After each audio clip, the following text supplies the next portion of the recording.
So how does that fit in with trig? Well, there's three main ratios in trigonometry. One of them is sine, the next one is cosine, the other one is tangent. So when you do the sine of an angle, you're always going to deal with the opposite leg and the hypotenuse. And if we abbreviate it, it looks something like this. Cosine of an angle is always going to be the adjacent side over the hypotenuse. And then tangent of an angle is always going to be the opposite side over the adjacent side. So sine, cosine, and tangent can also be abbreviated. So SIN is sine, COS is cosine, TAN is tangent, and then OPP is opposite, ADG is adjacent, and then HYP is our hypotenuse. So for any particular right triangle, when we start looking at it, we're going to have some type of angle, and in this case I've labeled all the different sides to make this a little bit easier.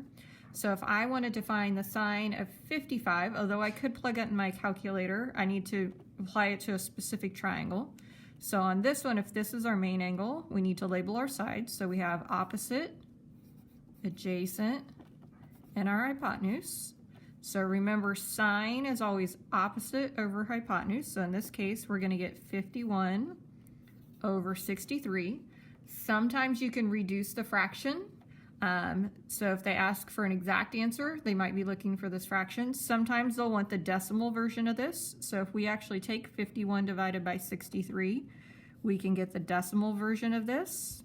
And typically we're always going to have you round out 4 decimal places. So the cosine of 55 is going to be our adjacent side over our hypotenuse.